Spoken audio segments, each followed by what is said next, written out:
Hace 3 días que estoy preparando un video, pero nunca lo termino de concretar. Volví a fumar. Había dejado de fumar y volví a fumar. Siento un profundo fracaso de domingo, pero por suerte hay sol. Y el sol me ayuda a hacer.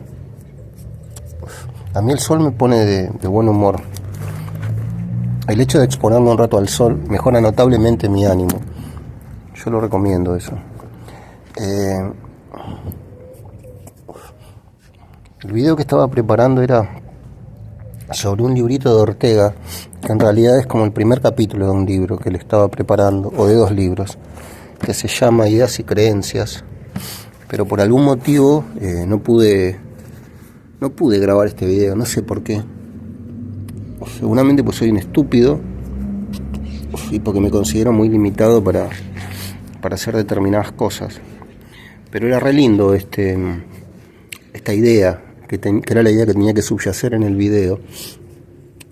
La idea era la siguiente: Ortega diferencia entre las ideas y las creencias de una persona. Él dice que las ideas son aquellas que son un resultado de un proceso intelectual, es decir, que son hijas de nuestro pensamiento. En cambio, las creencias son unas ideas que ya están, que preexisten. Ahora no me voy a poner a leerlo, pero él dice: estas ideas básicas que llamo creencias no surgen en tal día y hora dentro de nuestra vida. No arribamos a ellas por un acto particular de pensar. No son en suma pensamientos que tenemos. No son ocurrencias ni siquiera de aquella especie más elevada por su perfección lógica y que denominamos razonamientos. Todo lo contrario. Estas ideas son de verdad creencias. Constituyen el continente de nuestra vida y por ello no tienen el carácter de contenidos particulares de esta. Bueno, y así entonces Ortega diferencia entre ideas y creencias. Yo había preparado un video en el que iba a tratar de que conversara este librito con algunos escritos del Tao, de Lao Tse, con algún fragmento de la importancia de vivir de Lin Yutang. Iba a revisar alguna opinión que tenía Fernando Sabater sobre Ortega. Que este es un librito de José Bergamín, que de alguna manera iba a entrar acá, la corteza de la letra. José Bergamín. Esto tiene una cápite de Fray Luis de León. De ese texto de Fray Luis de León saca José Bergamín el título La corteza de la letra. Y ese texto dice: solamente trabajé en declarar la corteza de la letra, así llanamente, como si en este libro no hubiera otro mayor secreto del que muestran aquellas palabras desnudas.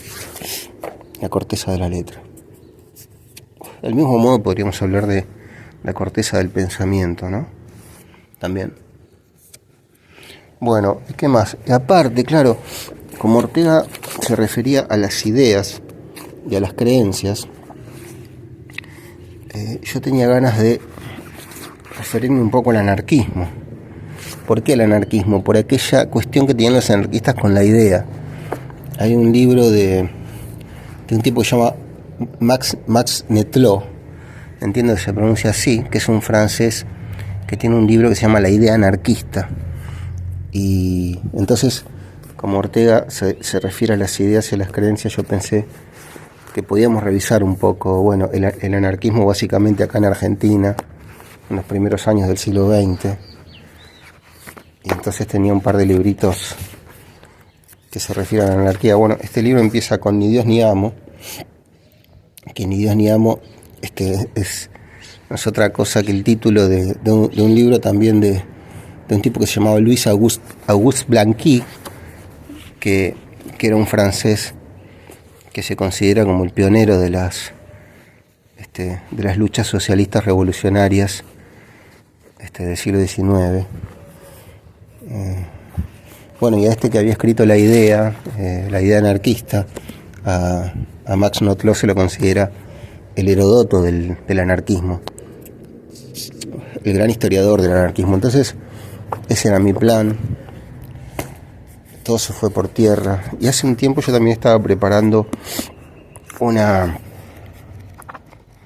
charla sobre la rebelión de las masas de Ortega, pero todo eso quedó en la nada. Los proyectos que más me gustan son los proyectos que abandono, desde luego.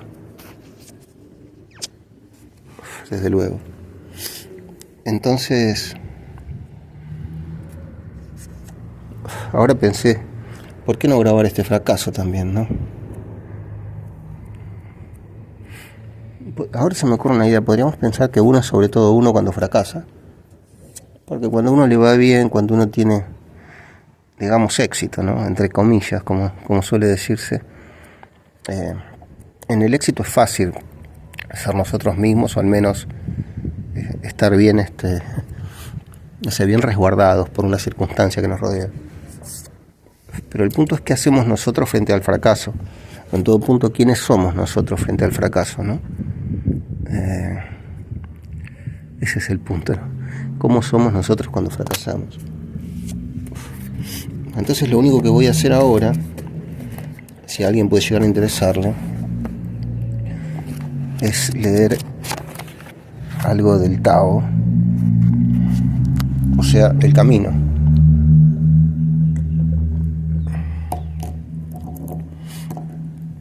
Bueno, yo había seleccionado dos textos de acá. Un texto que dice: conocer es no conocer. Y aquí la excelencia. No conocer es conocer. Y aquí el error.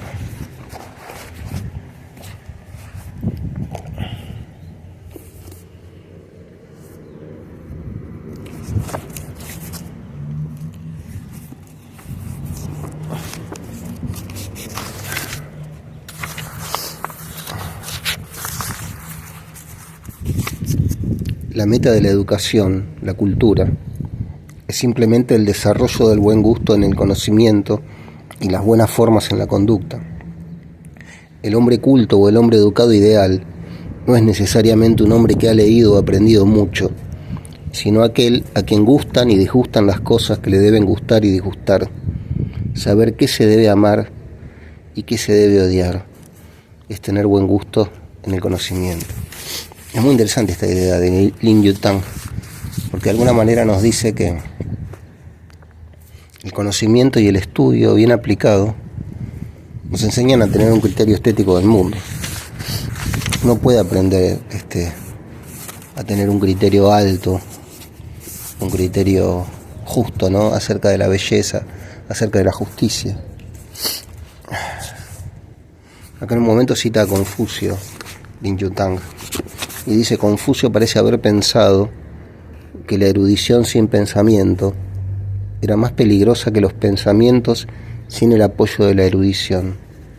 Fue él quien dijo: pensar sin aprender nos hace caprichosos, y aprender sin pensar en un desastre. Entiendo que es un desastre. Y al final de este artículo dice Lin Yutang: la búsqueda del conocimiento no debe ser cuestión de nadie más que de uno mismo, y solo entonces podrá ser un placer y podrá ser positiva la educación humana. Porque acá hace una diferenciación Lin Yutang entre lo que es el acopio de información y la verdadera sabiduría. En un momento dice: en lugar del amontonamiento medido, uniforme y pasivo de información, tenemos que mantener este ideal de un placer individual, positivo y creciente. Pero bueno, para poder mantener ese placer, primero hay que aprender a disfrutar del conocimiento, hay que aprender a disfrutar de la lectura, hay que aprender a disfrutar de la reflexión, y hay que aprender a disfrutar de la apreciación de la belleza artística que puede contener un poema, que puede contener una pintura, que puede contener un ensayo. Eso es lo más difícil, ese aprendizaje. Pero siento que de alguna manera uno tiene que dirigir el curso del gusto uno tiene que educarse de nuevo y aprender a leer de nuevo. Empezando por la poesía, Ortega tiene una prosa sumamente hospitalaria, sumamente legible, no es nada confuso, no es nada rebuscado, no es nada complejo. Es re lindo leer a Ortega. Ortega en La rebelión de las masas se refiere al hombre masa. Es de alguna manera, la rebelión de las masas es como decir el gran reino de la vulgaridad. Ortega dice que los placeres que tenían, por ejemplo, muchos individuos a principios del siglo XIX, claro que eran unos pocos placeres, a principios del XX ya eran patrimonio de la mayoría. Entonces el pueblo empezó a tener un montón de derechos, pero además empezó a hacerse cada vez más vulgar y a detentar esa vulgaridad como si fuera algo positivo, que es precisamente lo que sucede ahora también, ¿no? Lo que sucede de manera masiva. Uno tiene que ver hasta qué punto es interesante ver cómo un chico come una comida o prueba comidas extranjeras. Eso está bien una vez como una excepción, digamos, como un dato aleatorio, anecdótico y pintoresco de la realidad. Pero hacer eso de manera sistemática de alguna manera condiciona nuestro entendimiento y hace que nuestro criterio se vaya constriñendo y se haga cada vez más chiquito. Bueno, un día podemos leer a Ortega. Ahora no.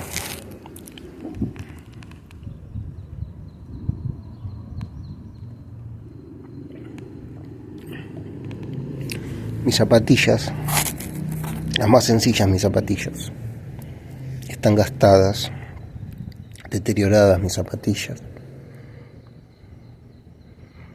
Las siento viejas, están muy viejas mis zapatillas, llenas de quejas, mis zapatillas.